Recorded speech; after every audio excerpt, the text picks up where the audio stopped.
This feels familiar, doesn't it? Yeah, I feel like I've seen this movie recently. Yeah. Ladies and gentlemen, welcome to another episode of Junkyard Digs. Today you join myself, Angus, and this 1986 F250 somewhere in western Iowa. Today is January 31st. It is 50-something degrees outside, and we're absolutely sick of it. So we've come up with a plan. We bought this truck we know absolutely nothing about. We're going to load it with sleds and drive north until we find snow. This should be like a 1,500-mile trip. You ready for this? No, but I have nothing else to do. All right, let's get it going.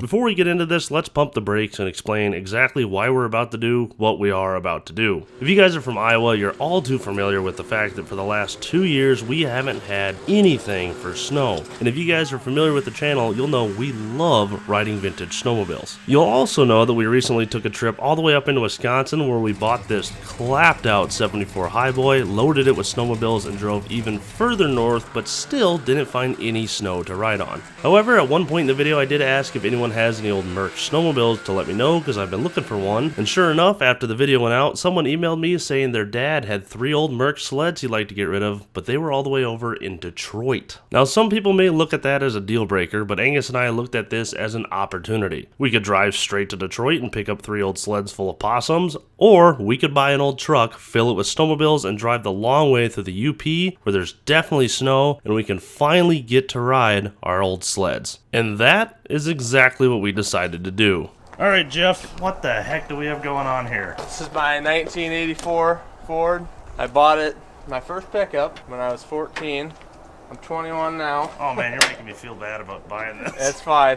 Well, I went through this thing. I did a ZF5 swap. I built the entire motor. It's got a, well, what you call a fully built 7.3 IDI.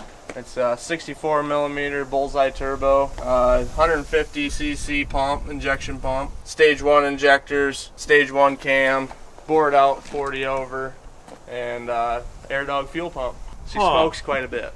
Oh, You'll be using a lot of fuel on 1,500 miles, 16-gallon tank.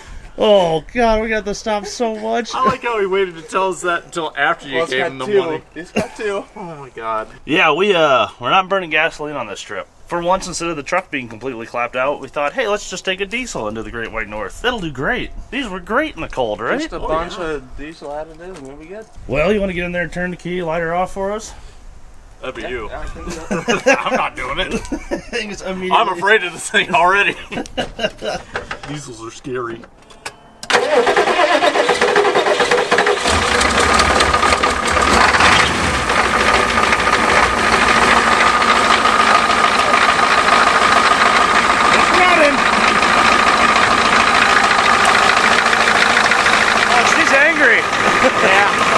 Let's go find some snow! Okay! Here goes nothing. Oh, it's nice in here. Oh no, the door doesn't close. There's no handle. There's no door handle. What? Damn it. This again? There we go. Why? Why do we keep doing this to ourselves time and time again? Oh, come on, window. You can do it. Okay, now that just falls down. No tachometer, but who needs one of them? All right. Oh yeah, she's got torque. I'd honk, but the horn doesn't work. Here it goes. Oh yeah. A lot of noise down here. But only in first and second. That's probably something to be worried about, right? Come back down to this. Oh my god, the brake pedal goes to the floor. There it, whoa! And the clutch pedal's kind of hard. My brake pedal goes real far to the floor before it does anything at all. You know, I was afraid that this thing was going to be too nice so we weren't going to have anything to fix before our big trip. But no, yeah, there's going to be plenty to fix. Oh boy, what are we doing again? Why can't we just drive a normal truck for once? Alright, before we even get out of town, we need some fuel already, so stop and fill this up and get familiar with that, because something tells me we're going to be doing it quite a lot. Something being the guy that sold it to us. Damn it, I don't have a door handle, and this window sucks to roll down. Oh, it's so broken. What are we doing?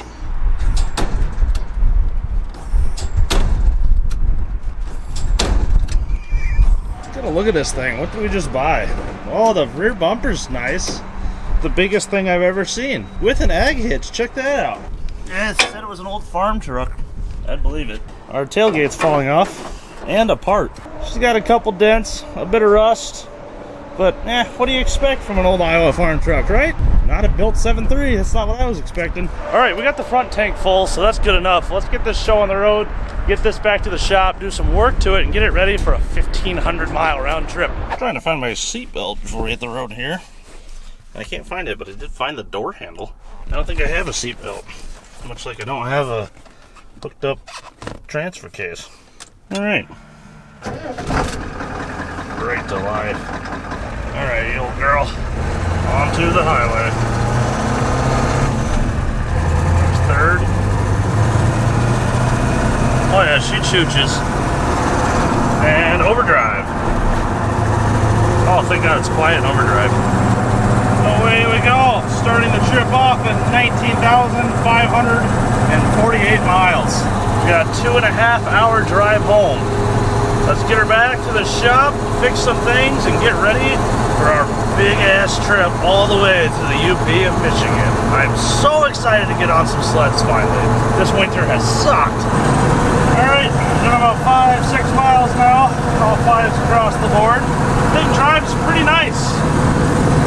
Cruising up the hills at 5 pounds of boost there, 10 pounds of wheel pressure, and 7 units, 700 degrees on the exhaust. The interior in here is pretty nice. It's still a little loud, but it drives remarkably better than that black truck we just did the Wisconsin trip on. So since this trip is twice as long, I'm very glad to see that. Now that being said, again, there is still work we need to do. Like the steering's a little loose.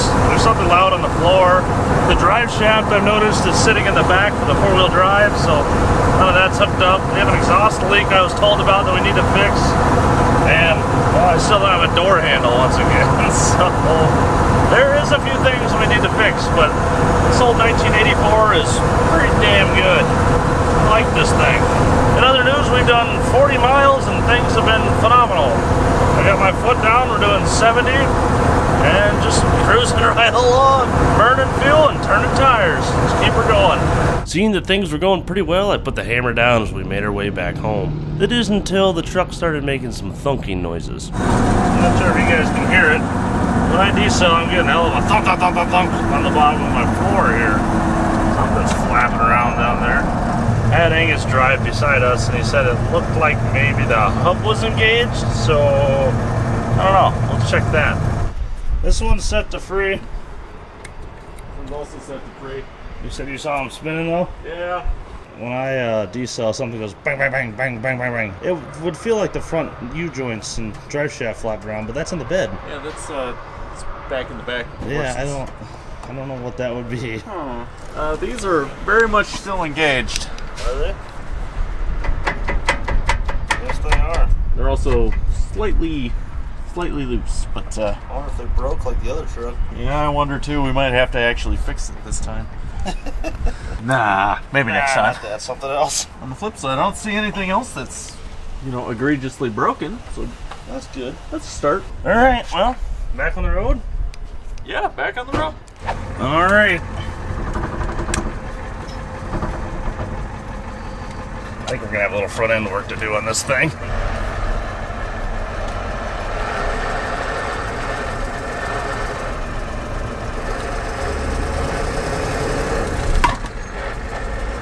We're gonna ignore that. Snowmobile time, baby. A very undramatic hour and a half later, we rolled into Ames, where I suddenly realized I couldn't hear anything.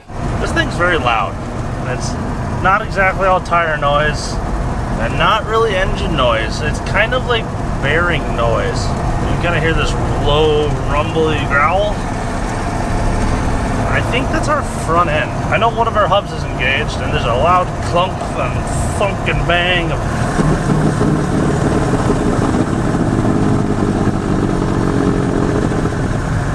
right under my feet, whatever it is.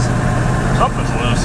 beyond that, there's just a bunch of bearing noise in the front end. So I think we need to probably go through the whole front end on this thing and fix all that up, because besides the fact that it might be worn out, I can't hear anything. It was way too loud for way too long. My ears are ringing, and that's never good. So with that being said, we're only a little ways to the shop, so let's head there and get to work on prepping this thing for a 1,500 mile drive all the way to the UP to find some snow.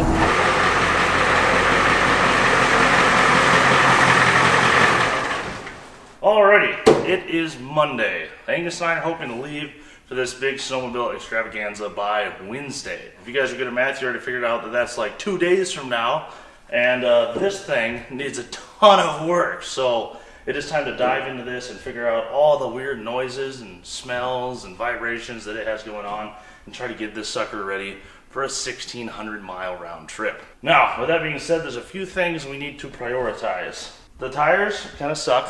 We got new ones coming Wednesday. Give us something to do better in the snow, and hopefully be a lot better on our ears. There isn't crap for brakes. The brake pedal almost goes all the way to the floor. Feels like we only have a little bit of the fronts, and that's it. We've got an exhaust leak that is, I don't know, it still builds 8 pounds of boost and drives around just fine, so that's a little lower on the list in my opinion. We've got a horrendous, clunky, snappy, floppy noise underneath somewhere, and we don't have any four-wheel drive, both in the sense that we don't have a front drive shaft, shift lever, or working hubs. So that is where we need to focus on. So let's start with brakes and also check into that clunky noise thing, because that might bring this to a grinding halt.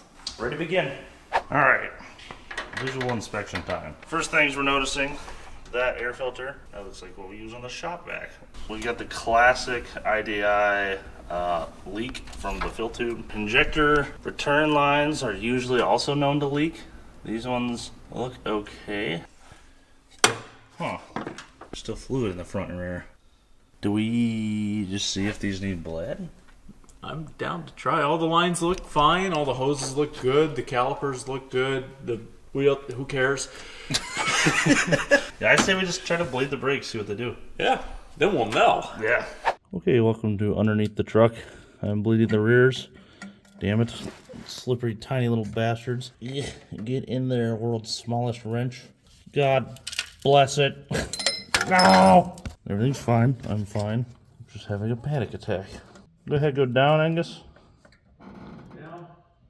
Huh. Up. Up. Down. Down. Hey, there's some bubbles. Down. Down. Oh yeah, there's some air coming out now. This will make a difference. Up. How's that feel? It feels way better.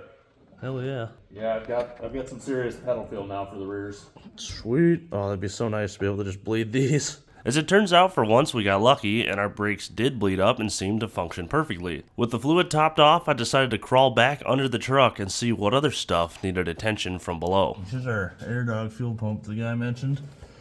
Here's our ZF5. Here's some hilariously small hot side pipes coming off the manifolds. And there's a giant oil leak somewhere. Yeah, I think that's an oil cooler. Yeah, I think you're right. And we've got probably a valve cover gasket leak or something up there too, because there is oil all over up here. Our front end feels really good. As you can see, that hub over there is free, but that one is not. Over on this side, we've got some flex pipe. Here's an exhaust joint that could be leaky. I don't know if I really want to even deal with this hot side stuff. The thing still makes 10 pounds of boost. What do we want, eggs in our beer? No, not particularly. T-case seems fine. Doesn't make too much noise. I can't figure out what the hell that noise that we've been hearing is though. Oh, where's your washer, little buddy? Oh, where's your nuts? I don't think you're allowed to ask me that. Oh, here's some more fun stuff. Is that a Chevy bolt? Why is it orange? Oh, I didn't even notice all the wiring on the running boards. Oh my god, I bet I know what that switch on the dash does. Oh, okay, those aren't the worst thing in the world. Oh, but these are. Oh, ew. It's got blue halos. Ew. Okay, well, I'll set to cleaning this, I suppose, and then we'll maybe track down some of those oil leaks. I don't know. With our underside inspection done, we decided to pop the front wheels off to take the hubs apart and figure out what was going on with the four-wheel drive. In that process, Angus found a very loose front tie rod, so we got one of those on order and set to work. Oh, this doesn't feel normal. Oh yeah, look at that. That's not how that's supposed to be. No, that's specifically much different than the other one. Actually, it's not broken. It's just come unscrewed. Yeah, as you can see, there's threads there. Now this is supposed to go up and down. And it looks like it's just falling off. So I think I could just thread this back together and it'll work. That'd be nice. Yeah, it saves us like $140. There we go. Look at that. Fixed. Fixed. Back on you go. Hubs are done. Brakes are done. This is going all too well. I'll say that. What are we going to do next? To actually fix the boost leak? No, probably not. Nah. Something else. Hey, it works. It's unlocked. Sweet. Yay. Certainly not ball joints. No. No. Nah. The ball joints are tight. If the ball joints are tight, that just means the front bearings are a little loose. Oh, so we just need to pop that hub back apart now that I put it together and tighten up the wheel bearing. You got it. Ah, cool. All right. In we go, after all. While Angus set to work disassembling the front hubs, I dug into the engine bay and took the filler neck off to fix it with some new RTV. Okay, there we're on it. That is absurdly loose. Yeah, there, now it's set. We should probably check the other side as well. I'm gonna just give that a little snuggy snug. Okay, well that's different now. Yeah, I don't know if it's fixed, but it's different. Yep. Now to put it back together, I just gotta find where the pins are sticking out from basically the end of that nut and line this ring up with it, and that'll lock that one in place. It's like a cotter pin, but for winners. With the passenger side wheel bearings set to a proper preload, Angus moved on to the driver's side, while I reinstalled our freshly cleaned filler neck with some new RTV, hopefully fixing the largest of our oil leaks. Okay, been a little bit. Got our wheel hubs and everything back together. Those are looking great. I took a little time and straightened up our grill, wired our actual grill fascia into place a lot better, so that's looking good. Definitely critical items here. Absolutely. Speaking of critical items, Angus has removed the ground for the halos. And beyond that, our parts from O'Reilly's have arrived.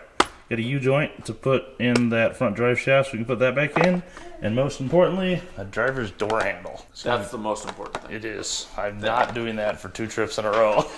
I'm done fighting with the damn door. While I bolted on the new door handle and gave it a much needed test, Angus set to work at replacing the U-joints on our front drive shaft. The ones in our CV joint were fine, but the other one sat in the bed for a couple years and was really rusty, so we wanted to make sure we got a new one in there. But of course, once we sent Angus under the truck, we realized something was wrong, and this U-joint did not fit the yoke.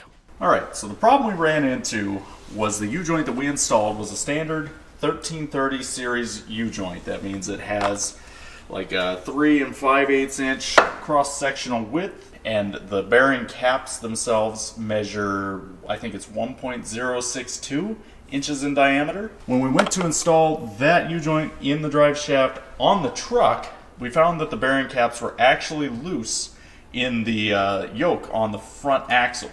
And with a little bit of research, we found out that that yoke is for a 1330 big cap U-joint. So the difference between a regular 1330 and a 1330 big cap is legitimately just the cap is bigger. The big cap size is 1 1/8 or 1.125 inches. And if we just compare it to the U-joint we tried to install, there is unnoticeable difference between the two. I bought this, essentially it's an adapter U-joint from O'Reilly's this morning. They dropped it off. This should fit much better in the truck, and that also explains why we were having a hard time with getting our straps to fit, because they were set up for a regular 1330. So now we should be good to throw the front drive shaft in the truck and be done with that. Alright, drive shaft is back in the truck for the first time in who knows how long. Bet you didn't expect to see a drive shaft revival here on Junkyard Digs. Just snugging down the last 2 nuts on the U-joint straps, and we should be good to go. Alright, now that the front drive shaft is reinstalled and tightened down, we're going to move on to the next problem, and that is this inner tie rod. We're going to replace it. We got a brand new one from O'Reilly's, just showed up this morning, so we're going to rip this one out and put the new one in place. Now, since we're messing with the steering linkage, we are going to have to realign this truck if we, intend to keep our new tires in any decent shape.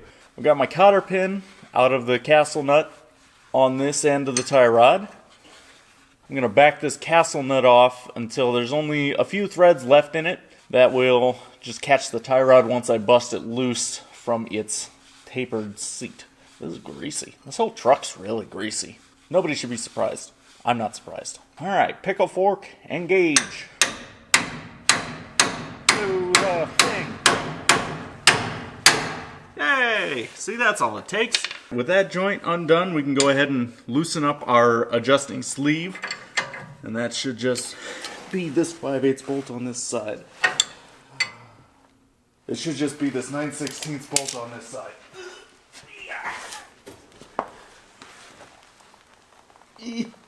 I don't think I'll be on American Ninja Warrior anytime soon. Okay, I take it all back. This might just be metric. Ka-chow! Surely it's this one. Surely it's this one. It is this one. See? First guess. Good job, Angus. Thank you, Angus. Somebody should have lubed this first. Playing a mechanic on TV is hard work. Alright, well, that's different now. That is specifically not what you want. Alright, it's time to get this tie rod end off of here. You're going to take your normal size pliers, give it a little twisty twist. Yeah. Got our new tie rod tightened up to just about the length that we marked. Gonna go ahead and slip her in the tapered hole. Put our castle nut on. I'm keeping a finger on top of the stud just to make sure it's not spinning in the tapered hole there. If it is, all you got to do is whack the bottom side with a hammer. Just seat that guy a little bit. Should work just fine. Alright, there we go. We got our nut tightened down. Hole is lined up. Now I just got to find the cotter pin. Where did I put that guy? Oh, there you are. What are you doing over there? Just got to go ahead and persuade that guy to go in there. Consider yourself persuaded. And just like that, you can work on your own things too. Ka-chow. With the tie rod done, Angus moved inside the truck to take off the awful window tint and then grease up the tracks to see if he could get that driver's window to move smoother. To say the least, he succeeded. Yeah, the window just kind of goes down on its own now. Great. Oh my gosh, that looks so much better without that tint. I know. I am a wizard. What's left? I got to bolt a shifter for the four-wheel drive in. Gotcha. And we need some seat belts. And then we need some tires. All true. But the tires are coming tomorrow, probably in the afternoon. Probably. So we on got the half day of we it. want to leave. Yeah, so we got half a day to wait for those, fix everything else, put new tires on the trailer, yeah. Yeah, the sled trailer, and then load snowmobiles. Slap wheels on this, hit the road. And then find out the trailer lights don't work. Oh, I didn't even consider that. Yeah, we better keep working. All right, well, I say we deal with all that in the morning. We'll see you then. Good morning again. It is now Wednesday, and we are leaving today, whether we like it or not. I am out in the backyard looking for some seat belts for the truck. We have our shoulder belts, but we don't have the receptacles in the middle of the seat, so I'm going to try and steal those out of something we have here in the lineup. Specifically, maybe that guy looks just like the one we've already got. So, prime suspect. Hopefully the seat belts are still in it. Hopefully there's some seatbelt receivers back here. There are. Yes, awesome. Cool.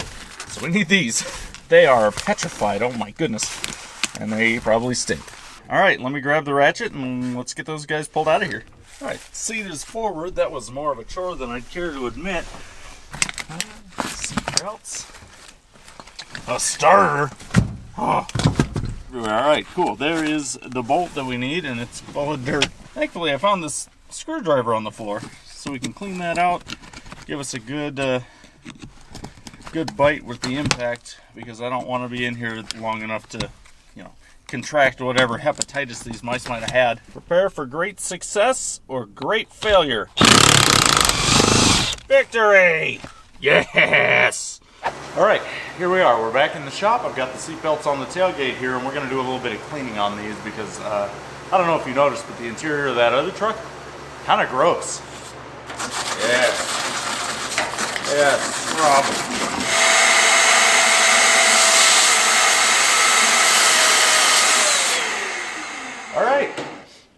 Much better smelling for sure. I'm gonna rinse and repeat on the other 4 or the other 3 belts. Once they're clean enough to tolerate, we'll throw them in the truck and it'll be great. We'll be safe.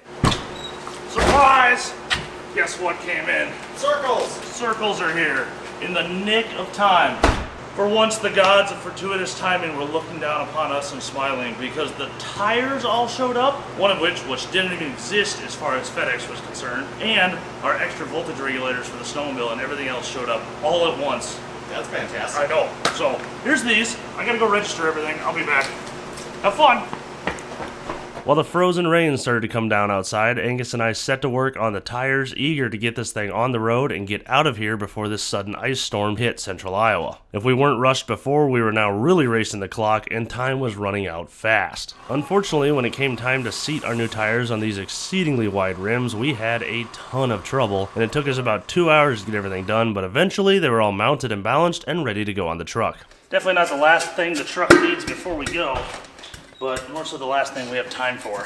I am mounting our new general grabbers on the truck. These are going to do a lot better in this ice storm and any snow, and just driving down the road, they're going to be a much better, quieter tire with a lot more grip in those mud terrains that are mostly bald. It only comes at the cost of my financial stability. $300 a tire.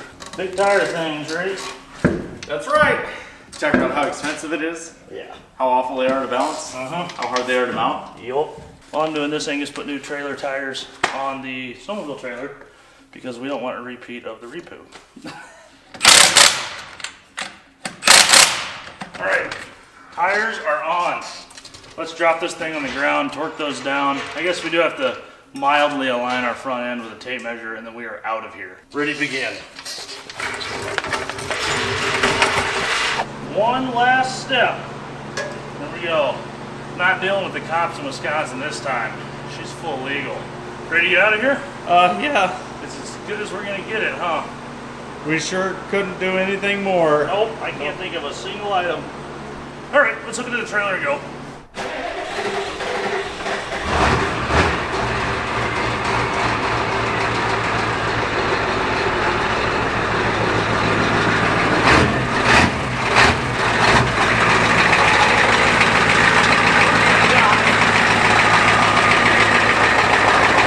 Despite the ice starting to accumulate, we hooked the trailer up to the truck, did a quick light test, and then started headed home so we could load up some snowmobiles. Come along, trailer, we have an adventure to go on. Alright, here we go. Into the fray. And immediately I wish we would have got wipers. All good. And it's freezing already. Good. Dumb. We have brand new tires. They are, I didn't even think of this, they are 1,000 times quieter. Oh, it is much better in here. We're on the north side of the ice storm. We only have to go up to Highway 20. We gotta go about 30 miles, and we should be clean clear all the way to Flagtown. Come on. Unfortunately, we're starting this trip in the dark, which is terrible for filming and driving and everything. But we have to get some miles done tonight because we do have a bit of a schedule here. Saturday, there's a vintage ride we're trying to hit in Michigan Actual on the other side of the UP, so we need to make some ground. Hey, the brakes are better. Well, that's good. I'm not gonna say they're great, because they're not, but they're better. Well, I guess that's what we get for simply bleeding them. Yeah. All right, let's go get some sleds and start heading north.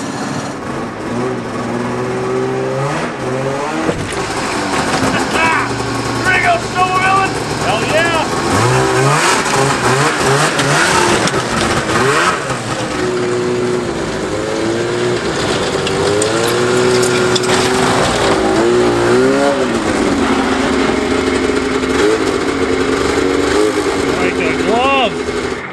Big gurgly bastard.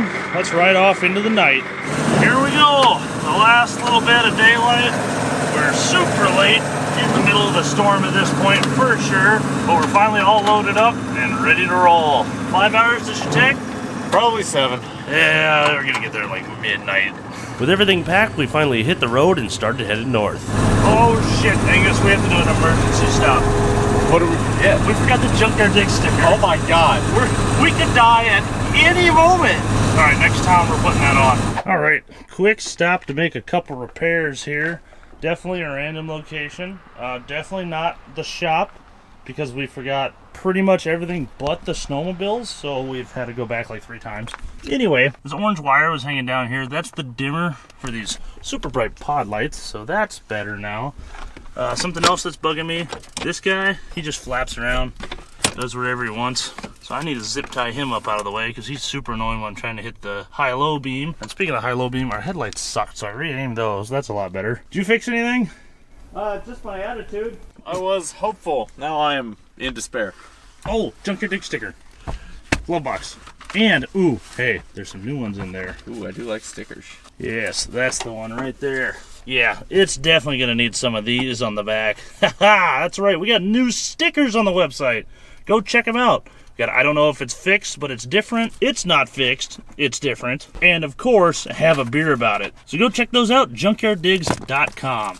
I think today, this one seems pretty appropriate. With our immortality patch freshly affixed to the back glass, we finally hit the road and started heading north towards Chautauqua, Wisconsin. Imbued with a new level of confidence due to the stickers on their back window, our heroes set to the highway for the first time with a trailer. I should have went for second instead of third.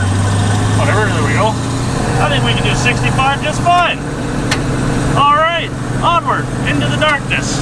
We'll see you if you can see us. With that, we gently put the hammer down as we traveled north through the ice storm, anxious to hit Highway 20, where we would supposedly bust out of the freezing rain. As far as the truck goes, everything was great. The new tires were handling the slick conditions well, the EGT's boost, oil pressure, all the other gauges looked excellent, and the ride was, well, honestly really good. Eventually, we passed under Highway 20 and we pulled off somewhere near Dow's to get some fuel. Looks like it's full.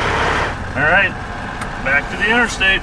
I don't know if you guys can see this, but look at the amount of salt on this road. It looks like gravel. Holy hell. Well, we're not slipping, are we? I mean, not because there's no ice.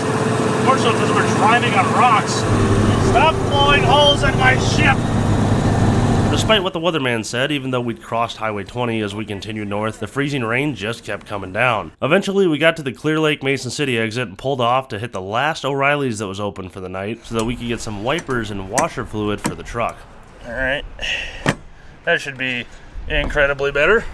Yeah, much as I suspected. I think the wiper washer bottle's probably cracked. Well, figured it out. The hose got knocked off the bottom of the tub over here, so...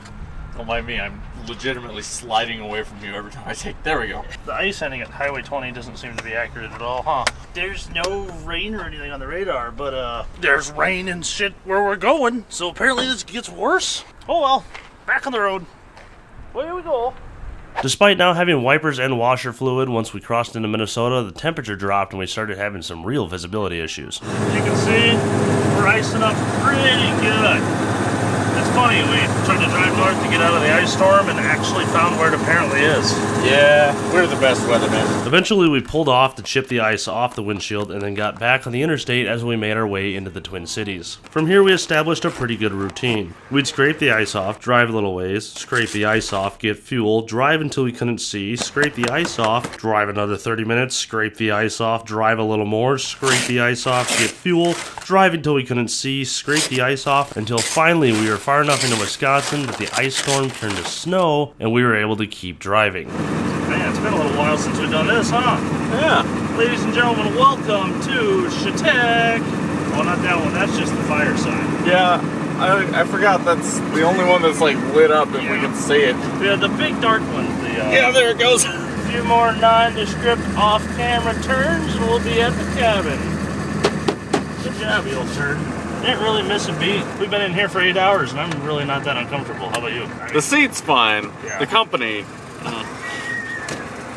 Alright, off to the cabin. I'm gonna have to find out before the drive works. The general givers don't give a shit. We made it. Mission completed painfully. Good job. Good job. What a decent truck. This is so much better than the last one we had. With that, we'll see you guys in the morning to continue our trip north to the UP. Alright, see you in the morning.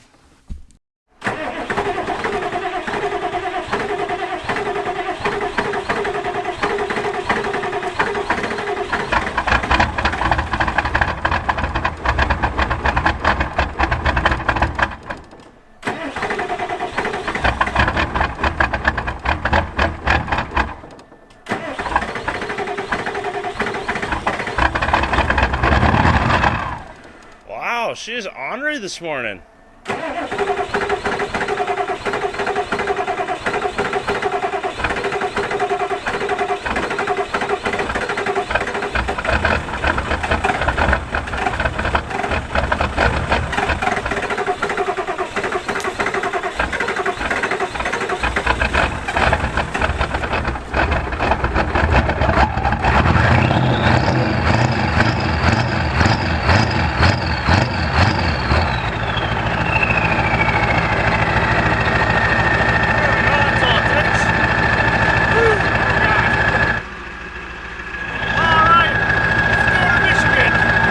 Morning, folks.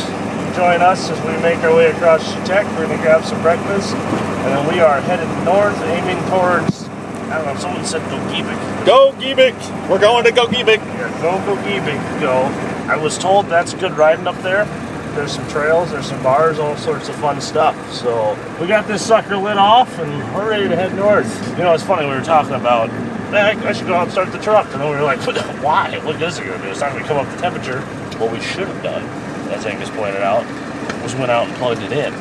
Yeah. All right, let's go get some breakfast and the honorable quick trip and hit the road. All right. So this is what the passenger seat's like. Pretty cool. Oh, yeah. How is it over there? That's not as bad as I was expecting. I expected this thing to be worn out and ruined like everything else we own. I like these trucks. It's pretty crazy that, like, you know, this came out in 1980. Right after the 79 Fords. This very much feels like a 90s interior. Yes, it does. This must have been a slap in the face to all the other trucks in the industry. I don't think Dodge ever updated their interiors until like last year. Yeah. They're very modern for an early 80s truck. Absolutely. Very 90s-esque. Perfect mix of style and practicality. Yeah. With that being said, we have 3 hours and 4 minutes to Gogebic, Michigan. I don't know what's up there. I've never been, but we were told to drive in that direction. After looking around for a bit, I decided Ironwood would be a better place to aim, so we readjusted our sights for there and put the hammer down. My toes are kind of cold today. Yeah, mine are too. You get any heat into this thing? No. We're at specifically the cold part, finally. Oh, wow. Yeah, I suppose we are doing 55 instead of 65. Yeah. Pretty low RPM, like 1 pound of boost. Yeah, it's just not making a lot of engine heat. I suppose we need to get a case of Busch Light, cut the side off of it, and put it on the grill. Yeah, I think we should. You hate to buy a whole box of Busch Light just to cut the side off of it. But we could just drink the beer. Actually, you know what? This is Wisconsin. I bet every trash can we've gone past has about 4 of them in it. Oh, yeah, good point. Hey, you know what we should probably mention on camera, because I keep forgetting to? Don't do this at home. We're dumb. You don't have to be. No, better. February 21st, Chetek, Wisconsin. We are helping the Chetek Snow Flyers host their first ever vintage snowmobile event, and we're going to be there in force. So if you guys want to come join us and ride old sleds up and down the lakes in Chetek, we'll see you right there, February 21st. Okay, back to driving across wherever the hell we are. All right. Making our way along here. Broke the 2-hour mark. Just about to break the 100-mile mark. Things are going good. Fuel and everything looking good. Yeah, temperature not hot. Oil pressure good. Boost is fine. I can't wait to ride my snowmobile for the first time. Yeah, pretty much same. Well, hopefully some other traffic to tow us along when we break Yeah, down. that'd be good. Yeah. A lot of people want to go to the desolate places where there's no one to root up the trails and no traffic. I want as many people to be able to help us as we can get. Yes, please. I was meaning to ask you, have you noticed the clunk I was talking about? Yeah, it's still clunking. It just stopped. Okay, well. Yep. I said we were going to look at it today, but it's way colder today than I thought it was going to be. Yeah, we'll look at it when it's broken and we can tell for sure. Yeah, when it becomes obvious. Yeah. As we continued north, the scenery started to change quite a bit. Alongside that, the wind kicked up and the road conditions got considerably worse. Regardless, the new tires did their job and eventually delivered us safely to our first fuel stop of the day. Oh, that's cool. 1910 Public School. Alright, 16.9 gallons. Odometer reads 28,295, which I believe is 207 miles and 16 gallons. That's about exactly what I thought. I was thinking it was 12.2486. But Yeah, well, you were wrong, weren't you? back on the road. So we got 40 miles to go. Hey, snowmobilies. Montreal River, I believe. That means we are now in Michigan. Hey, look at that. We've done it. Oh, we even got the sign for once. Crossing the border into Michigan, we had entered Ironwood, which is where we decided to stop for our first night of riding. We hit up a car wash to get all the salt off the sledge, and then headed to a random hotel to set up camp. We officially have the oldest truck in the parking lot by 40 years. That's the way we like to do it. Good job, you old turd. Good job. What do you say we go get our stuff situated and go ride some snowmobiles? I think that's a fantastic idea. I'm so pumped. There's corn here. All right, Goose. Ready for this? Ready, I'm gonna be. Finally, we can go snowmobiling this year. It is slippery right here, I might say. Yeah, everything is ice. Come on, girl. 2 days on a trailer, you're fine. You can do it. Yes! Oh, we're going sledding. Let's do it.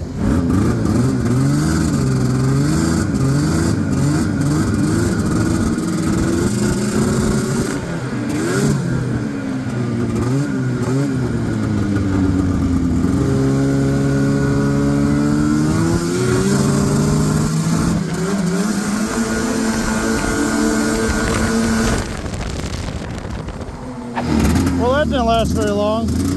I've got a stuffed needle and seat. Are you good?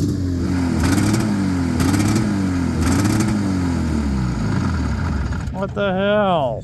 What do we make it, like a quarter mile? Yep. We've got a needle and seat issue on mine for some reason, where it is just dumping fuel.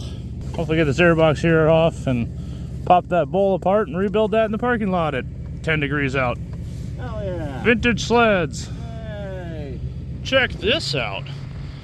Damn, what a beaut. They like their 90s and 80s Fords up here. All right, little varnish in there, but we got her freed up now. Back together. Hey, look. Another one. All right, she's not leaking anymore. Give her a go.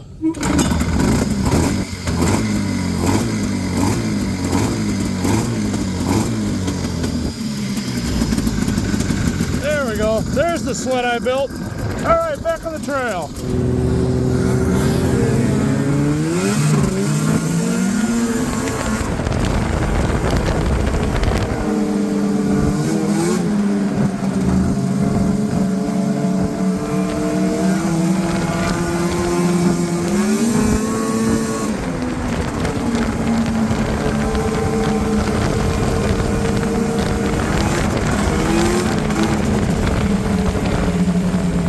How's yours?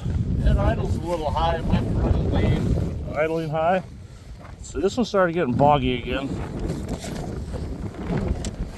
Oh, god damn it. We just fixed that. Alright, let's go back to the hotel and rebuild carburetors instead of have a beer.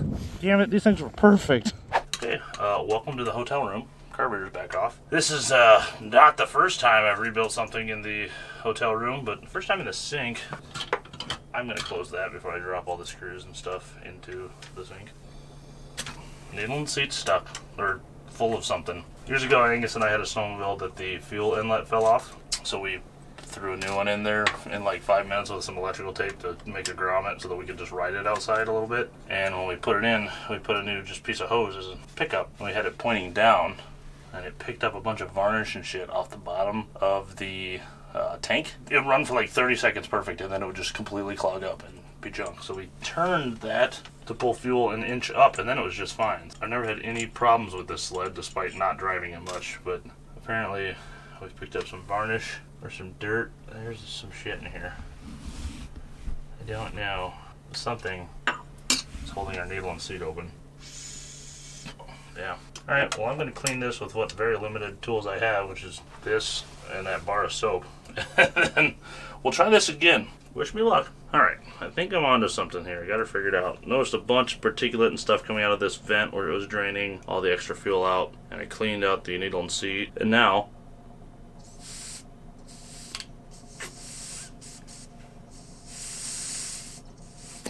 seems much happier. I think what happened was we were driving this on really rough roads, which is ironically also when we lost the ramp to the trailer. It's gonna make the rest of this trip a little difficult, not gonna lie. But regardless, those sleds were bouncing around really bad on those rough Wisconsin roads. And I believe what happened is that knocked a lot of shit loose in the tank.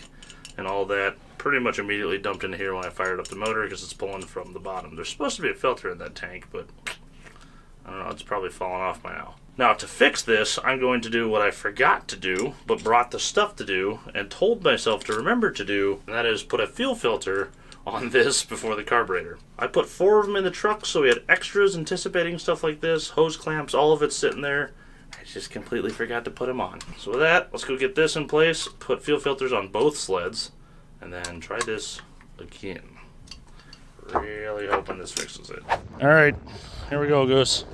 Definitely hasn't been 3 attempts between now and the last time we filmed this. Because it keeps getting stuff stuck in the jet.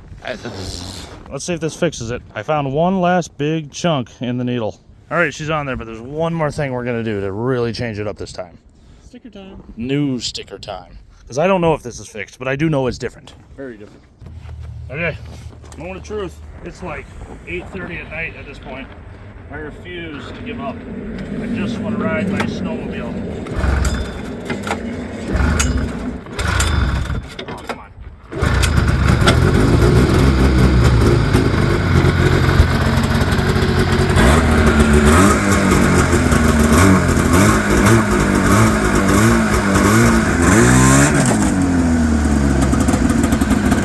I did it.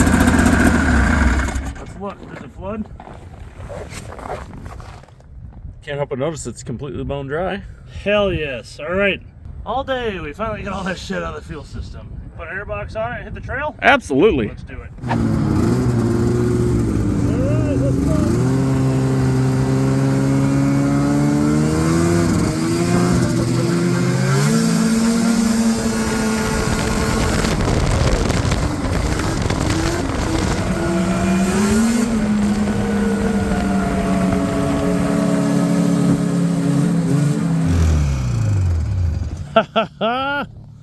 After hours of work, we finally did it. We rode the vintage sleds 3 miles, something they could do effortlessly at home. But, all right, we found some other sleds. Let's go have a beer about it. Absolutely. At this point, we did just that. We went into the bar and celebrated having finally found winter. We had a beer about it, had some food, and then hopped on the sledge to enjoy a couple hours of riding on the beautiful Ironwood trail system.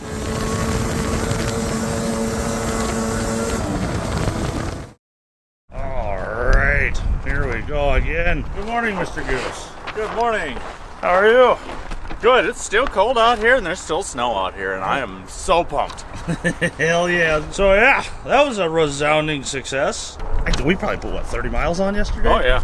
That being said, let's get them strapped down, get the truck loaded up, put some cardboard on the truck this morning, Good idea. and then get the hell on the road and head across the UP. Alrighty. Let's see if we have heat today. Might be too much, I don't know. I'll consider that adjustable. I can fold the flaps. Good luck in there. Now the fun part. Get her started. Okay. Alright, cross your fingers.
traveling across the Upper Peninsula, as you can see. We're aiming for Newberry. It's not all the way over, but it's most of the way.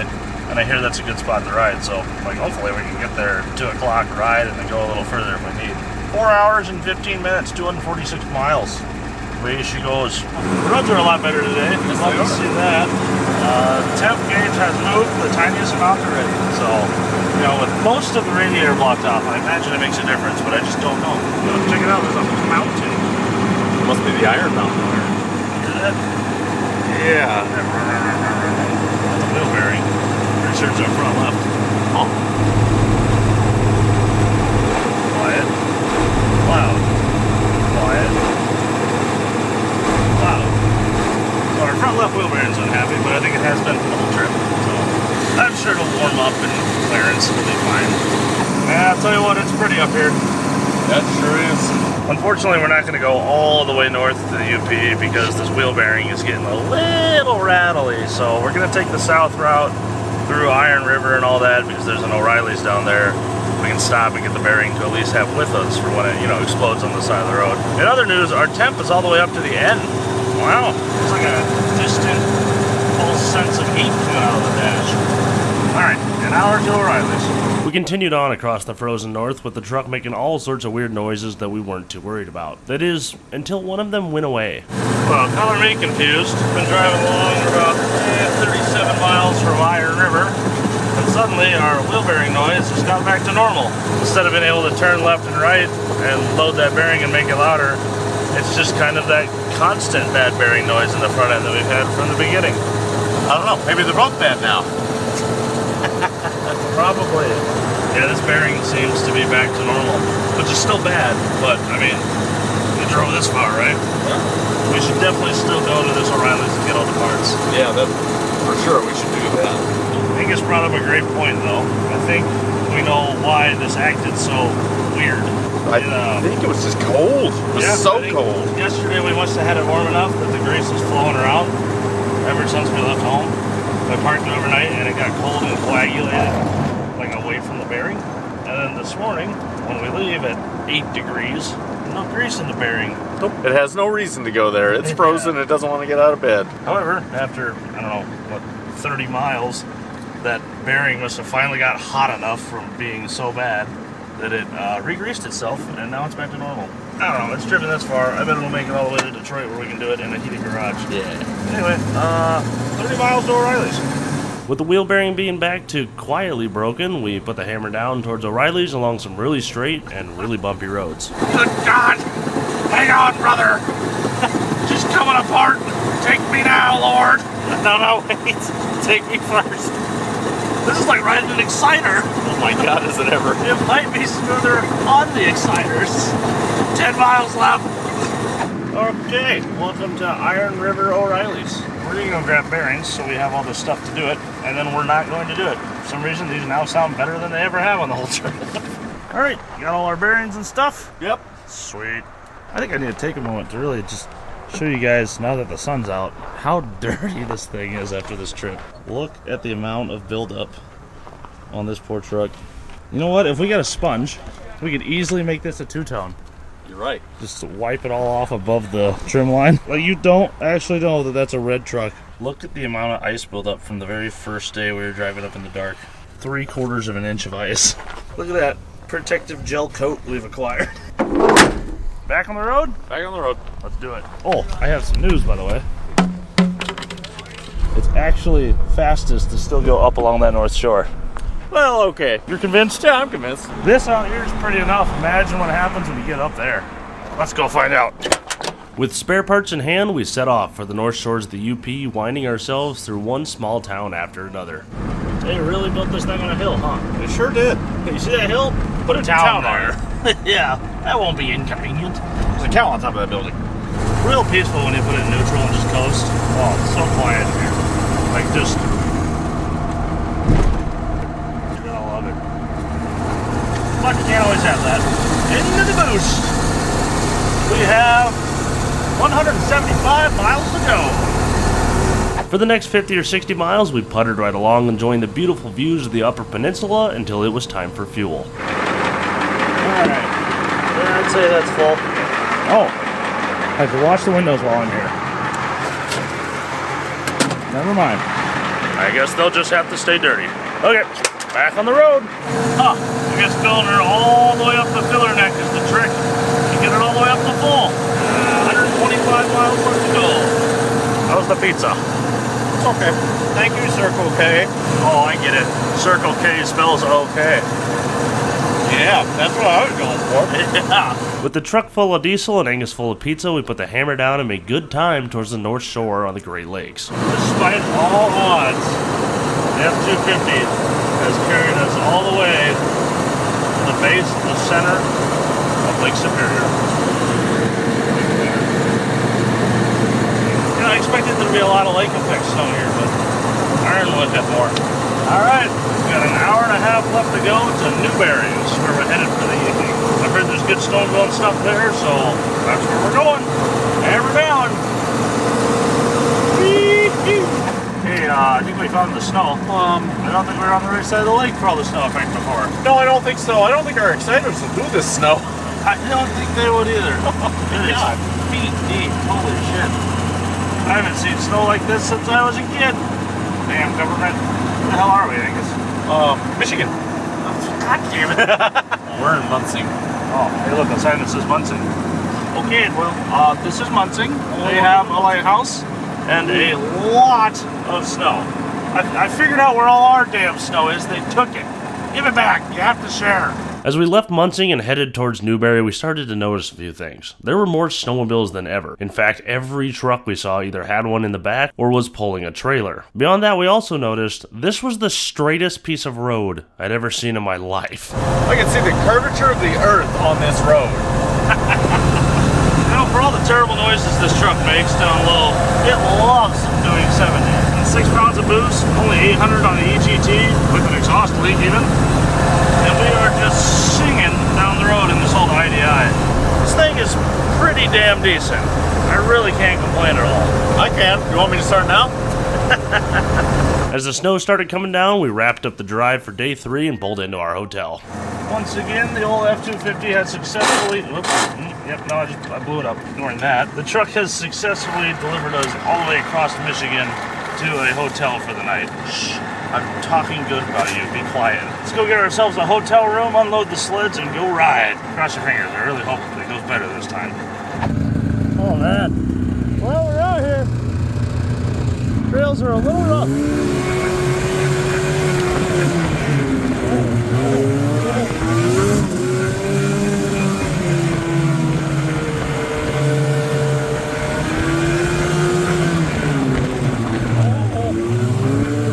Despite the trails being basically a 100-mile mogul system, there was still a lot of really pretty stuff to see. However, this vintage stuff was not made for this kind of abuse, and neither was my back. Eventually, we made it the 2 miles to town and decided to call her good for the night, went to the bar, had a beer, and got some food. However, thankfully, when we left the bar, we had quite the surprise. Well, in a fantastic change of events, the groomer came by while we were having supper. Having a beer about it worked once again. All right, Angus, where the hell are we? We are right here. And we just spent like 10 minutes riding from here. Yes. I'll tell you what, the groomer went this way. I like where the groomer goes. The groomer's good. The searchers, they say, would have made Whitefish Bay. They put 15 Yamahas behind her.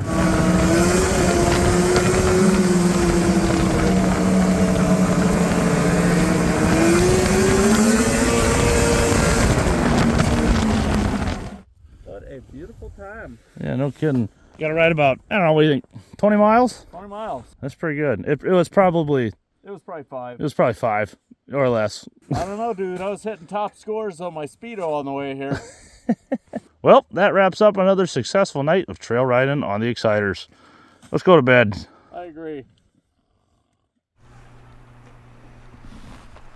Is our truck a snowmobile yet? I'd say. I think it's been through enough hell to be qualified as one by now. Good truck. Good morning, folks. You joined us in Newberry, Michigan, where we left off last night. Regardless, this morning we're going to fire up the old... Man, we really need a name for this thing, don't we? Red truck. Oh, actually, regardless, this morning we're going to fire up old Red and then head down to the top of the Lake Snowmobile Museum and then make a break for the Mackinac Bridge to try to get across that. Nice, calm day. Not a lot of wind around here, so I think it'll be open. And then it's all the way down to Houghton Lake, Michigan for Fast Eddie's Vintage Snowmobile Fest. Let's start cranking on it. We keep parking by outlets and then never buying extension cords. Warmer today though by a little bit.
On the road again, fully fueled up, ready to go. Question is the wheel bearing going to be allowed again today? Good question. I hear it already. It's not the one, it's just both of them. Oh, good. Anyway, moving on. Seems to be not that big of a problem yet. 23 miles from this lake to that lake. You gotta hand it to Michigan. They sure know how to make a straight road. No kidding. Damn. Navigation up here is even easier than Iowa. It's like, well, there's one road that goes over there, and it's pretty hard to fall off of. Yep. Check it out. Lake Michigan. Welcome to Nominway. Time to hit up the Snowmobile Museum. Woo! Always wanted to go to this. This is going to be cool. And it's on the left, and I need to start slowing this thing right now. God damn. They even had to duct tape the light back on it, rusted out. Them are true northern trucks right there. Oh, this is more our speed. Away we go. There's a homemade 1966 unit. They got some weird stuff here. Is it Wormmobile or Warmobile? I've seen pictures or videos of one of these before. That's cool. Angus, vintage suits for sale. Where's the SRX suit in 2X? Oh, it's impossible to find. This is just like the real deal. I don't remember there being so many power-ups on the trail. In other news, check out this sweet Mercury Snow Twister 440 powered custom rig. This is the only one of these ever built by the Mercury company. And they're going to race it, but as you may know, Merc pulled the plug in 76. This is actually going to be related to the end goal of this whole video. Angus has a phaser. That's the most comfortable you've ever looked on a snowmobile. No, that part adds up. Oh, speak of the devil. This is what we're going to pick up right here, but in the 440 form. Ooh, beautiful SRX 76. Yes, that's a very rare sled. VMAX, some Indies. Here's the corner of normal snowmobiles. This is what I've been looking for. Oh, a nice Brut. Those are a weird lay down triple 440. Some engineers left Polaris in the early 70s and built those. And then, as you may notice, those motors look quite similar. I wonder if these are I-500 sleds? Yes, it is. Look at that. Holy hell. It's got cup holders. Limited edition. That's awesome. To say the least, the Top of the Lake Snowmobile Museum was awesome and definitely worth checking out. There's a ton of cool stuff in there to see. But our favorite part wasn't actually a snowmobile. It was the guy at the front desk named Charlie and all of his stories. This is the first year, 1966 was the very first year for biking. It was made in Ashland, Wisconsin. They spent the first 2 years in Ashland, Wisconsin. Then they moved to Twin Valley, Minnesota for the rest of their time. And this is the last year, 1976 was the last year. They made somewhere around 100 that last year. My dad was a Viking dealer. Where is it? Right there, Lawrence Valley, Viking Sales and Service. Oh, that's that cool. Was my dad. Wow. And he got 2 to sell. The last year he got 2 of these. So we kept this and we called it Ma's Machine. And then the other one he sold locally, and now I bought that back and I have it also. No kidding, you got them both. And this one was your mom's, you said? That was my mother. We called it Mom's machine. That's cool as heck. Most complete collection of those I've ever seen. Oh, well, I've got 35 of them at home. And Viking was known for their metal flake colors. So they had 6 metal flake colors. The bullet nose, we called the bullet nose, that was this style the first 2 years. Then they went to 68, 69, 70 with the bullet nose. Then they went to this square hooded one. So you see the gold one, the green one, the blue one. They made a black one, a purple one, and a red one. And then in 1970, 71, you could order a special colored one. They must have had a deal with some boat manufacturer on here with metal flake gel coat. Yeah. It's crazy how many manufacturers there were in the early Everybody 70s. tried it. Everybody. That is cool as heck. Well, thank you, sir. All right, well, that was awesome. That was awesome. I'm so glad we stopped. Me too. 2 hours, 17 minutes, $4. That's what it says. It sounds dumber coming from you. Let's get her going. Gurgle-erg. Look over there. The vast whiteness. That's the lake. Starting to snow a little bit here. But, I mean, who's surprised by that, right? I'm still not used to it this year. No, it's weird. Still a foreign concept to us Iowans. 2 hours and 15 minutes and $4. With sleds in tow, we continued eastward, marveling at the lake effect snow as we made our way to the Mackinac Bridge. Howdy. What's that? $8. How about 7? Our last 10. Thank you. Oh, more ones for my side job. Now I really look like I've been working after hours. Finally, you get a real job. I think it's dizzyifying. It's so big. Look at the cars in comparison. Specs. Ladies and gentlemen, welcome onto the Mackinac Bridge. The link between Upper Michigan and Michigan Actual. Alright, here it is. This is the crest, the center of the bridge. This right here marks the halfway point of our trip. We have driven, I don't know, like what, 700 miles or something, 800 miles at this point. We got another 800 to go all the way home. So that being said, this would be the worst place to break down. Because we are as far as we're going to get from home. However, from here it gets better and better. That's true. Technically, right back there would have been the worst place to break down. Yeah, middle of the bridge, that would have been bad. Middle of the bridge, middle of the trip, yeah, for sure. Well, we've survived the suspended portion. We're now on the part that I can only assume floats on 55-gallon drums. Any better guesses? Yeah, I do. 66-gallon drums. Oh. Duh. And with that, ladies and gentlemen, welcome to the Mitten, Michigan Actual. We did it. We crossed the bridge. We survived. We're in the back half of this trip now. We're in the lame part of Michigan. We're finally out of what should have been Wisconsin.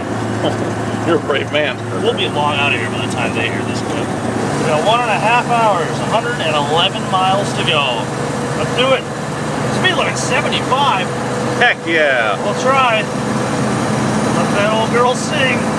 As we continued on towards Houghton Lake, the snow really started to come down. Despite the roads being a little covered, the tires were doing fantastic, and we were able to hold good speed and make good time. Before we knew it, we were rolling into Houghton Lake, ready to ride sleds once again.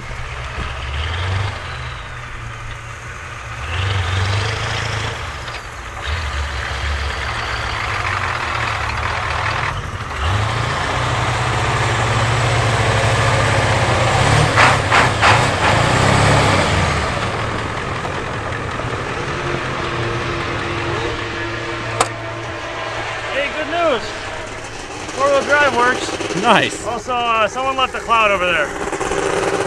Let's go watch sleds. We haven't even had any beer yet.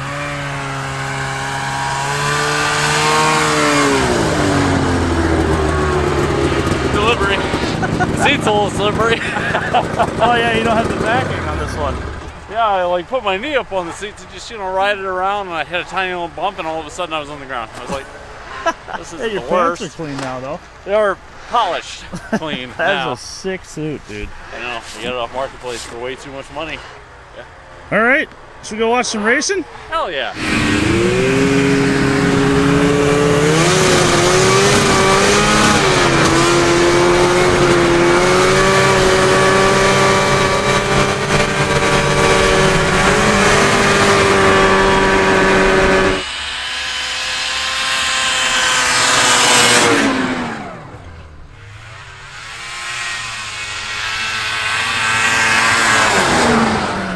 Dude, I think we just accidentally found our group of people. There's a beautiful Exciter and a polished 300 over there, and another Exciter. Finally, for the first time all week, we were surrounded by other vintage sleds. Up to this point, it had been just Angus and I amongst a bunch of brand new sleds at every stop, so it was super refreshing to see some old iron and be amongst our people.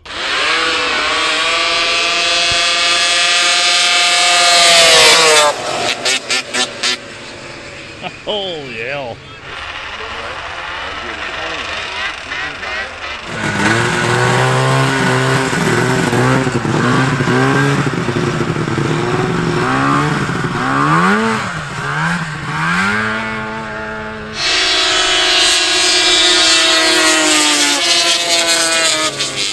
Jesus.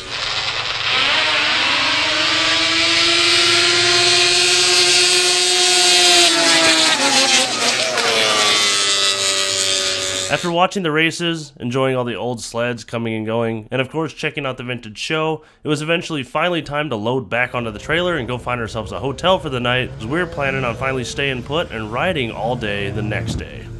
Who the hell needs a ramp? Alright, a little rough out there today, so I'm doing a little trailside work. I forgot to set my suspension on this thing, so we've chipped away at the bolts and I'm cranking up the spring tension in the back to get me some more ground clearance because, well, I desperately need it. How's it going over there, Goose? Oh, it's going all right. This reminds me of that one time when we took snowmobiles up to the UP and then we rode them around and then we worked on them in the snow. You remember that time? That was fun. I love snowmobiles. I love snowmobiles. Alright, back to the trails.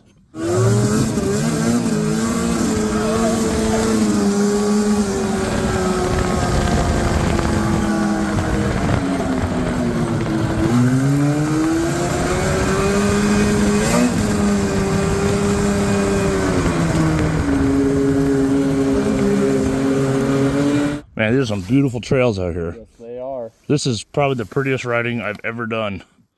And check it out, they got mixed traffic. Snowmobiles, four-wheelers, and 65 GTOs? Is that a Monte Carlo? Oh wait, I know what it is. That's Ezra's Cadillac. Oh yes, Ezra's Cadillac. I mean, that car pretty much does look like someone drew a car when they were about 8 years old. The roofline even matches perfectly. Back to the trails? Back to the trails. Oh, these are awesome.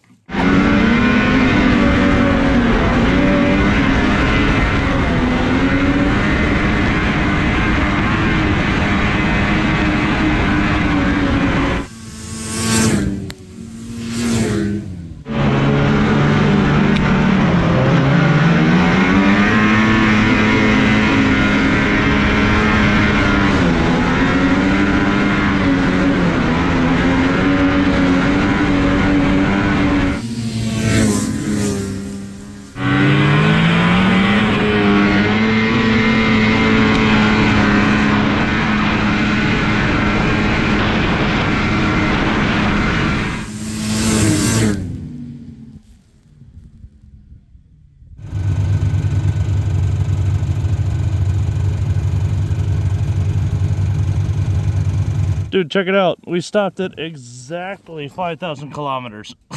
The old girl's doing well for 5K. Back on the trails for the rest of the day? Yeah. Let's do it.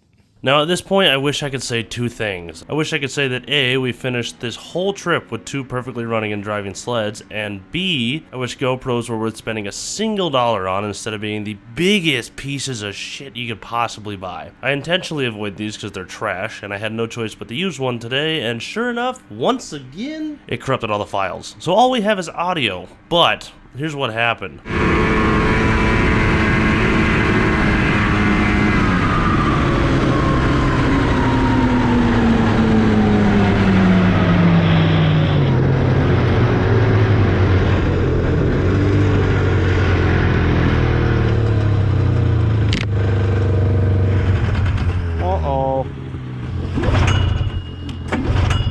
Uh-oh. I don't know, it just died. Uh-oh. Did it stumble out or just off? No, it stumbled out.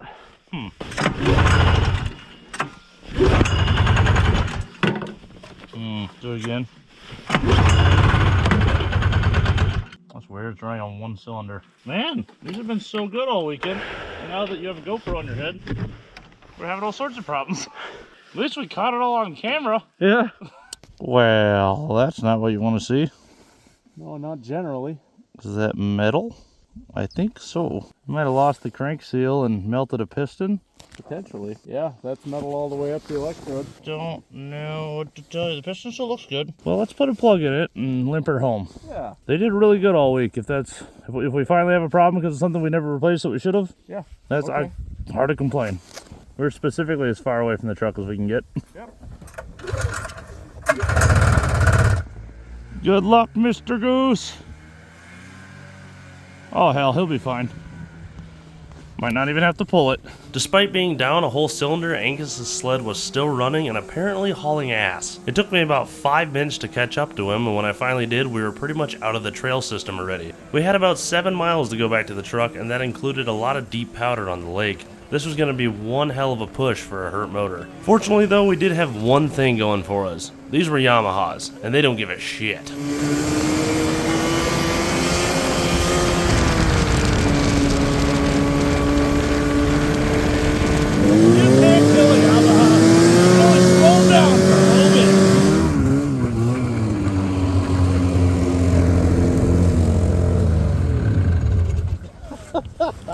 I cannot believe how well this runs with a bad piston. Dude, you're doing like 40 mile an hour. I know. I was like, if you get it started, nail it, I'll catch up with you. I couldn't catch up with you. You know what it was? What's that? We never did end up putting that Junkyard Digs sticker on your sled. I had like 20 of them in the back. Damn. Apparently they have to be stuck to it. We're doing science here, folks. Remember this. Well, that's as poetic as an ending as I think you can get to our snowmobile trip. Let's go get ourselves some big old steaks and some beers and hit the road again tomorrow morning. Absolutely. We'll see you then.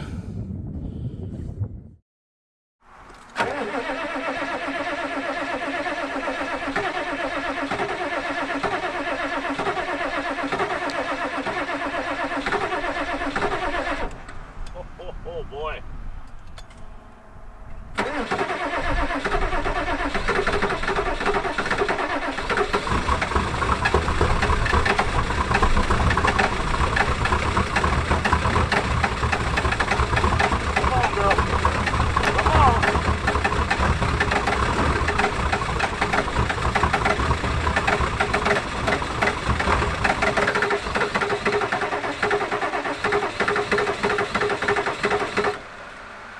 Those cylinders up to temp, then she'll run.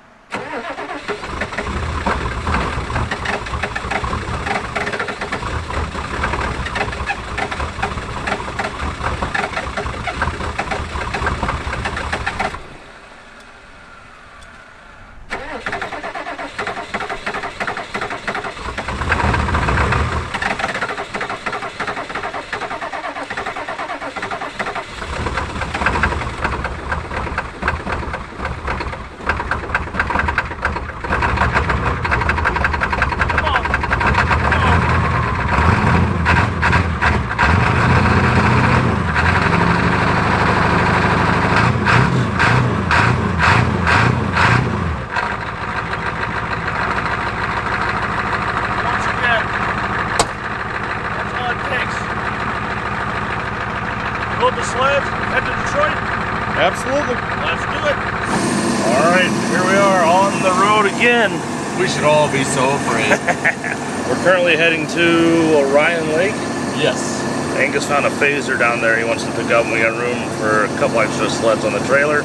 So we're headed there first. It is 162 miles, 2 hours and 20 minutes, which I think we can presume the truck will do just fine. We're gonna find out. Yep, here we go. Once again, we put the hammer down and started making miles, but this time, for once, we were headed south. And just like that, the snow is gone. We got really lucky up there at Houghton Lake. That was pretty much the bottom of the snow for Michigan, and they had really good snow. Yes, they did. To include like 4 inches of fresh powder we got to ride on. Yep, So, that was incredible timing on our part. yes. It has to be the most unfortunate logo I've ever seen. Wow, that was a choice, huh? Yeah. Once we got to Orion Lake, we made a quick stop to pick up a really clean phaser Angus found for $600 on Marketplace, and then it was back in the truck with the GPS set to our final destination, the Mercs, the whole point of this entire trip. There is a lot of wheel bearing noise out in my foot pan right now. Yeah. It's vibrating pretty good. Throw the clutch in quick. Yeah. Suddenly a lot of wheel bearing noise out of the front. You don't suppose us ignoring it for the last 2 days had an effect on that, do you? No. No, something else. No, yeah. I suppose we get to spend the night in Detroit. Yay! Holy cow, dude, look. There they are. You've done it, Old Red. You've driven us all over hell to pick up 3 snowmobiles. Yay. Yeah, they're rough, but... Oh, yeah. I like them rough. That means they're a story that we can get to tell and put them back on the road. Or the trail, I guess. 440 Trailblazers. Oh, yeah. There's someone living in this one. Yes. Yeah. Is he home? He's not home. Dang it. Yeah, we've got our work cut out for us, that's for sure. Yeah. Well, alrighty. Let's figure out a way to get these onto that trailer. Heavy.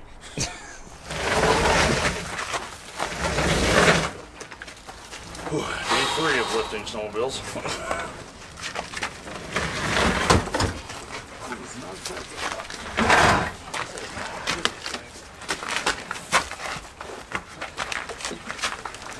That's got bulky wheels on it too.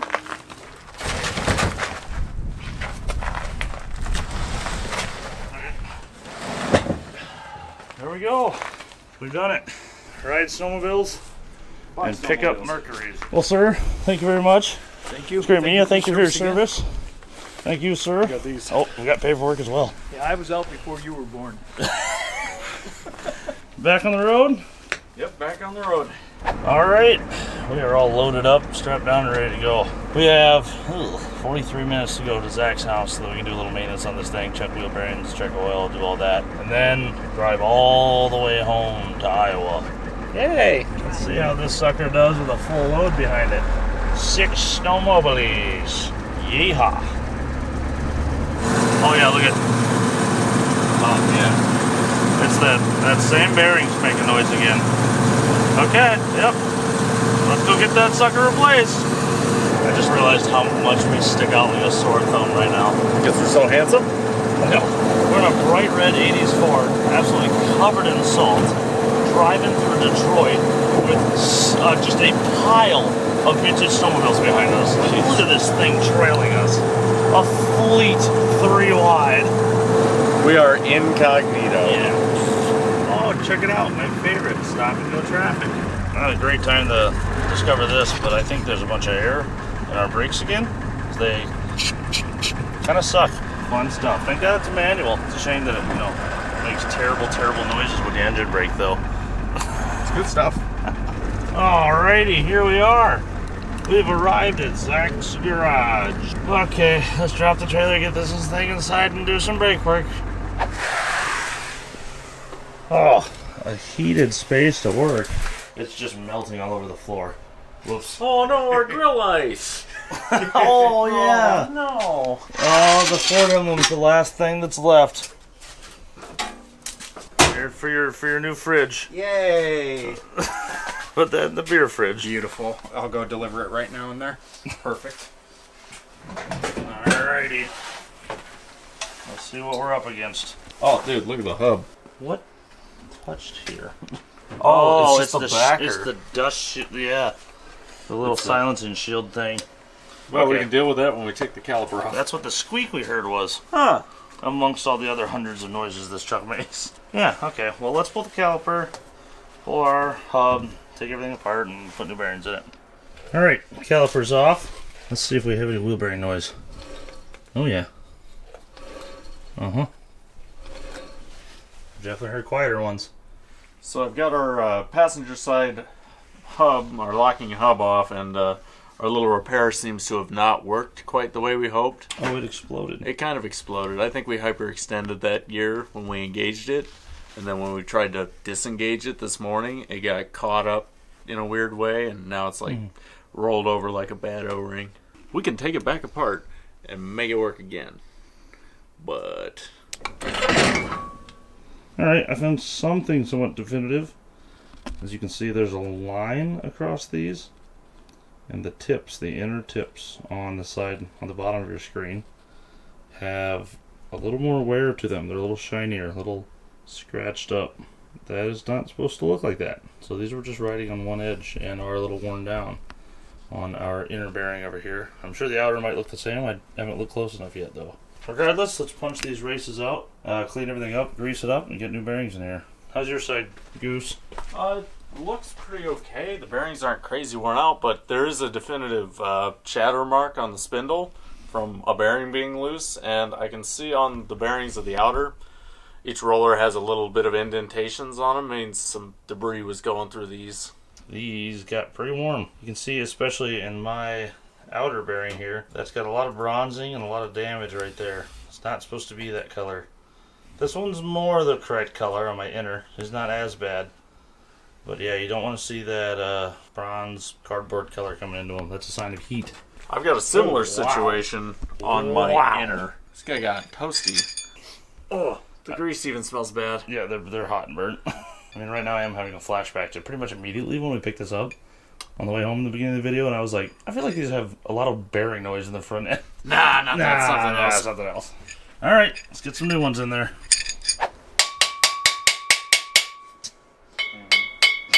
You never believe it. Somebody pounded that in crooked.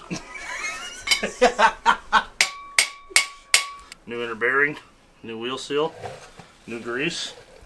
On you go. Bearings are in. Get our nuts in here with our hub tool. You giggle on it. Get they're dumb. No, you. Okay. There's that. Time for our new hub assembly. Thank you, sir. There it goes. Oh. Ta-da. Ooh, that fit really nice. Yeah, it's very nice. Very nice. Snap rings in place. Functionality test. Free hub. And engaged. 4-wheel drive. Now all we have left is our brand new worn caps. Thank you, O'Reilly's, for having these in stock at 10 o'clock on a Monday. And 6 little bolts. Alright. Let's hang the brakes on this sucker. Bleed them up again in the rear. Add some fluid. And take this sucker for a drive. With all new bearings and no more front end noise. Alright, wheels are back on the truck. Time to see if we can figure out what the clunk TM is. I didn't see shit from below besides maybe the downpipe. And a lot of oil leaks I don't want to admit existence of. Wow, this thing barely fits in here, doesn't it? Jesus. This is pretty tight. It's pretty tight against the manifold. It's pretty tight against the back of the head. They were made for this. That up pipe is all but touching the floor. Jesus, that's a lot of hammer marks. Is that the downpipe? Yeah. Yeah, I saw the hammer marks and I thought maybe we should have looked there. Wow, that downpipe is real close. I gotta wonder if it's that. It could be the motor mounts letting it do that. Well, it could be the fact that this was never designed to have a turbo. Lame. Ignore that? Ignore that. Okay, moving on. Yep, good to go. Yep. What did you see? The up pipe that's, extremely close to the floor. Up pipe or down pipe? Both. Yes. Anything. The exhaust. The exhaust point is is not anything in supposed this to be engine in it. bay, it's way too close to the firewall. So all we're going to do, Not a nothing. damn thing. Yeah, it's fixed. Bleed the brakes and call it a night. We'll see you guys in the morning. Alright, this should be the easiest cold start we have on the whole trip. Cold start. Cold start. There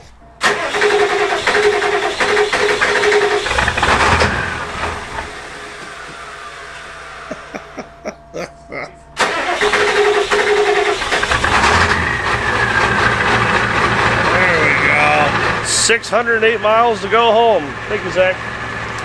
No problem. We will leave with our stinky truck now.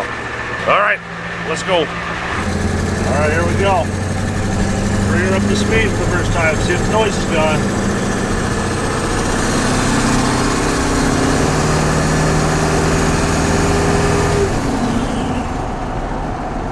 Oh, dead silent. Holy shit. So, This thing is so much quieter now. those wheel bearings were really bad. Yep, those were junk. All right, 606 miles home. 9 hours on the nose. Hammer down. I don't know about you, but I'm excited to get home. I've run out of socks. I just realized something. Now that it's so much quieter because of wheel bearings, The axle makes noise. The rear end makes noise. We didn't even know that. With the cab noise being about half as much as it was before, the truck was quite relaxing for the drive home. It had plenty of power to pull all 6 sleds, it drove great, it was comfortable, and before we knew it, we were all the way across the bottom of Michigan. Battle Creek, Michigan, which is dangerously close to climax. Oh, we'll be getting real close to climax. It's been a while since we've been there. Speak for yourself. You know what? I think we'll skip climax this time, I guess. No. I'm gonna keep going. You can go if you want. All right, bye. We're waving high, Darren. Bye, Darren. Tell Dean hi. All right, onward. We're undiscriminate amount of miles, but the rest of our lives seemingly westbound. Eventually, we stopped for fuel, switched drivers, and rolled coal back onto the interstate.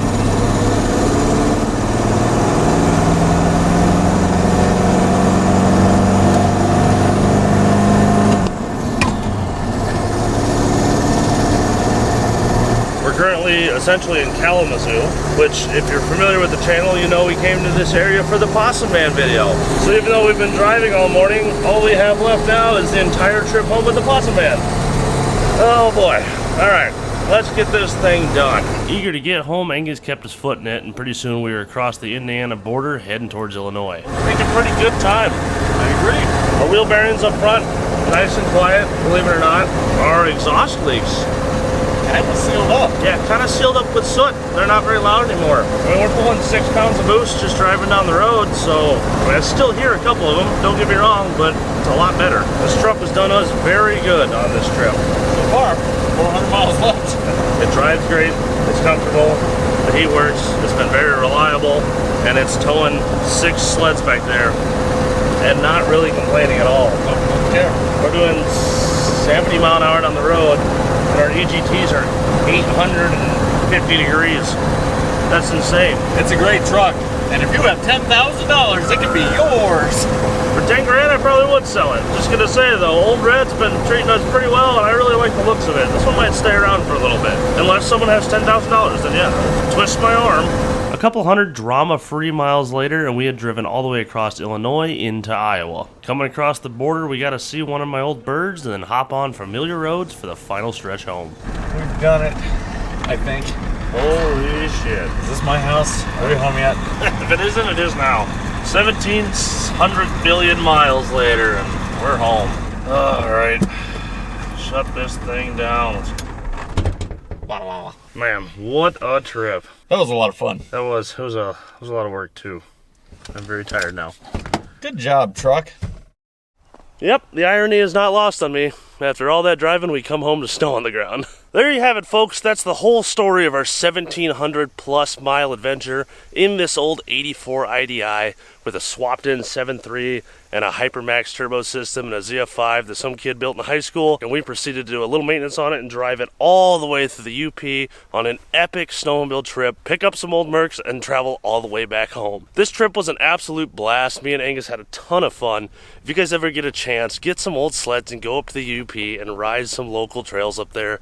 It is beautiful. Thanks to everyone who was involved in this video, all the guys that we met and had beers with at the bars and all that. Thanks to this truck for being so damn good. Thank you to the guy that contacted me about the Mercs for sale all the way over in Detroit. As for this sucker, I don't know. It's a good truck. I really like it. But like Angus said, if someone made me a good enough offer, I would let it go on to someone else's possession because I'm probably not going to have the time to give it what it needs. Best way to support the channel is to check out the merch on junkyarddigs.com. Thank you guys for watching. We'll see you right here next week for another one. Peace.